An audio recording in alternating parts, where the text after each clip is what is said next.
Welcome to the Cross Canada Spotlight. I'm Mike Arsenault. Every week we take a look at some of the most interesting and entertaining stories produced across the Global News Network. First up this week is a story that might make you think about a classic Rolling Stones song, surprise you with a stunning career change, and then be hopeful that a beautiful animal will find a good home. Intrigued? Take a look.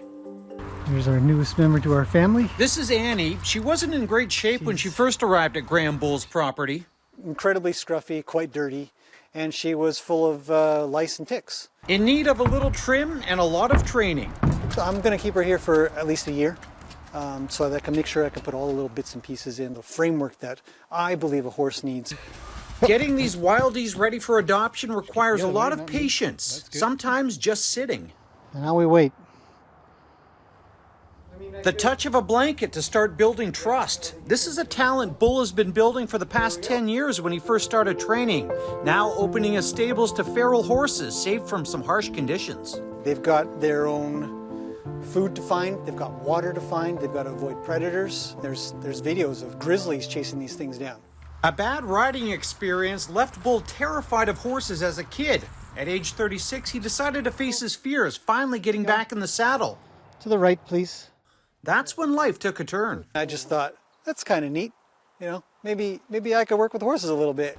He left his job as a computer programmer to become Maple Ridge's own horse whisperer. I don't know if there is a further career pivot, but I used to just be tied to a desk. And back and forward. What's truly amazing is Bull taught himself how to do this, watching videos and a lot of trial and error. That's pretty good.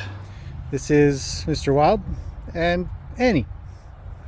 He has a YouTube channel to help educate others and hopes to save many more horses.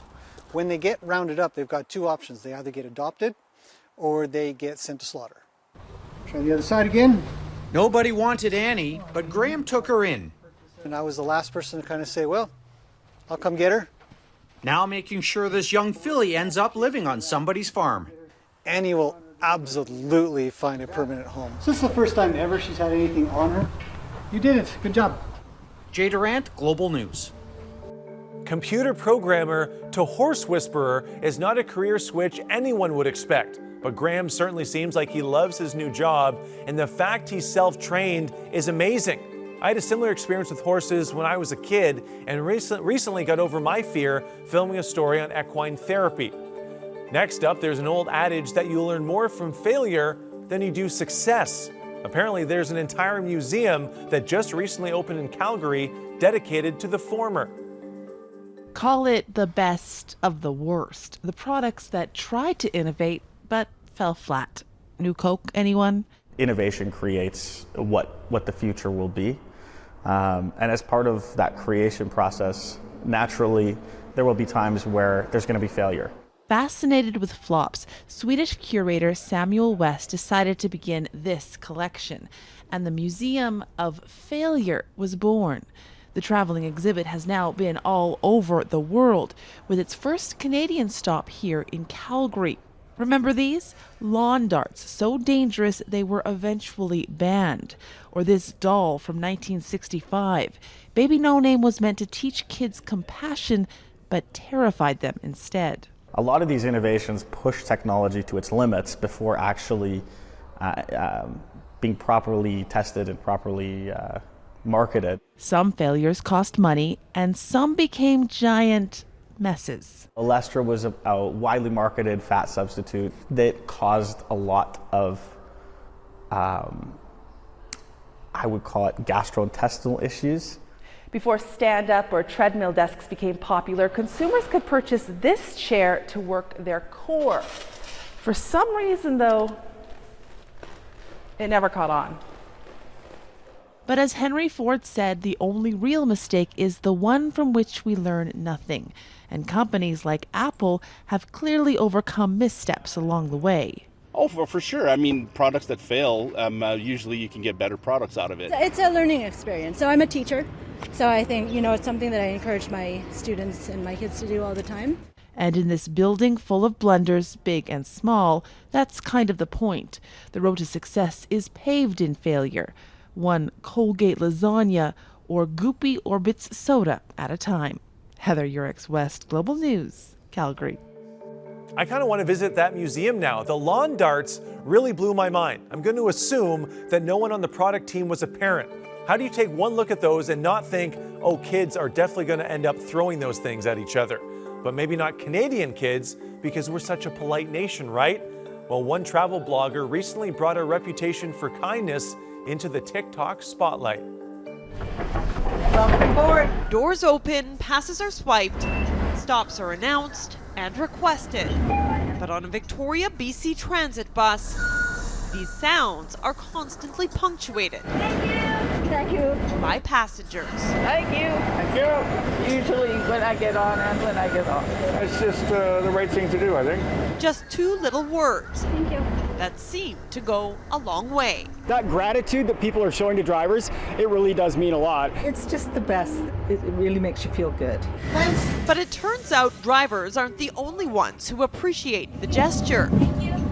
While visiting Victoria, Corinne Carlson posted this video to her TikTok account, The Fat Passport. Once I rode the bus and I heard it, I was just totally tickled by it. I thought it was very sweet. The video has since racked up nearly 7.5 million views, with tens of thousands of comments, many confirming the custom is quite common around the world, writing, "We do that here in Ireland as well. They do it in Australia too.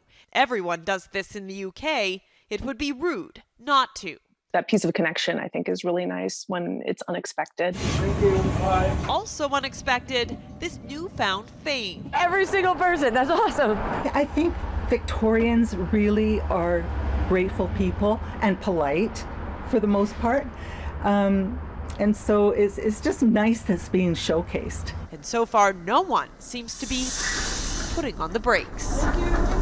They need to know that they're doing a good job. Hope it makes their day a little bit better. Safe to say, mission accomplished. Thank you. Thank you, driver. But just like a bus route, what goes around comes around. From everybody at BC Transit, we want to say thanks to our customers for keeping this tradition going. Kylie Stanton, Global News. Thank you. Victoria. I had the same thought as some of those social media users when watching the TikTok video. Isn't this a common thing? Whenever I've been on a bus, everyone always thanks the driver. I think this might be more of a commentary on the relative rudeness of wherever that travel blogger is actually from. To Alberta for our next story, where kids who face a lot of adversity in their young lives got to celebrate their birthdays in style with their families. Do you want to go in here? Shoot a basketball? Luke Callan can't wait to jump on in and get right into it.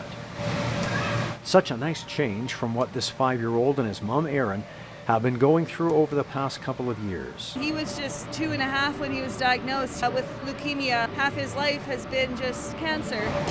Something 16-year-old Balin Lapierre can certainly relate to. It was December of 2018. I was having severe migraines. It turned out I had a tumor in the center of my brain that was the size of a ping pong ball.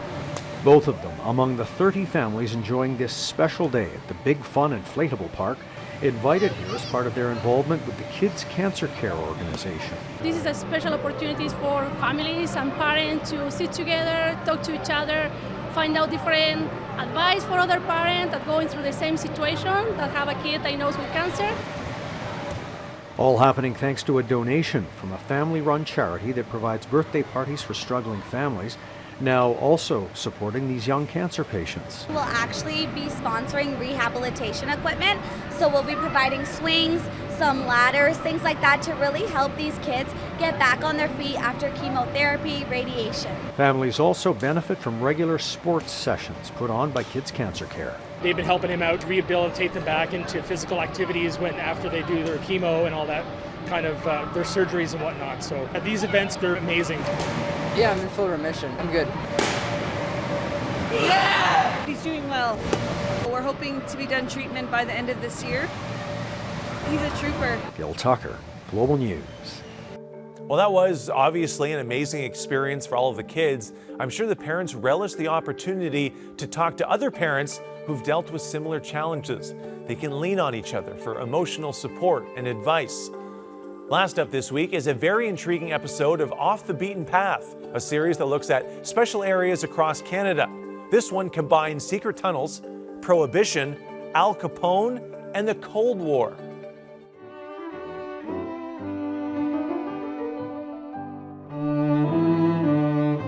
offer historically guided tours about Canadian history under the streets of historic downtown Moose Jaw. There was tunnels underneath the ground built by steam engineers, and these steam engineers could go from building to building and take care of their boilers. Moose Jaw had a reputation of being kind of a red light district of the prairies. We've heard stories of opium dens, of gambling dens. The Chicago Connection. It's about gangsters bootlegging Al Capone's connections to Moose Jaw. He used to call this God's country, one, because the police force was so incredibly corrupt, and also he brought Seagram's whiskey from right here in Saskatchewan. The Passage to Fortune is the story of early Chinese immigration to Canada. Moose Jaw had the largest Chinese community at that time because we were on the railway. We talk more about what the Chinese population was able to do once they were settled and came here. We want to empower their story. Bunker 24 is the story of Canadian society in the 50s. There's a lot of anxiety over the Cold War, and we're just telling stories so people can understand what it was like through the eye of Canada. We got some pretty lively characters that are a part of that history, and you become a part of the history. That's very important to us, that we tell the history of our city and our province and our country. I think watching so many episodes of The Simpsons has really impacted my brain. The only thing I could think about while watching the tunnel footage was the episode of The Simpsons where Homer becomes the beer baron and goes up against Rex Banner. Yes, I am a grown man in my 30s. Okay, that's it for the Cross Canada Spotlight. Be sure to watch Global News Weekend Saturday and Sunday mornings at 7 a.m. on the Global TV app and Prime Video.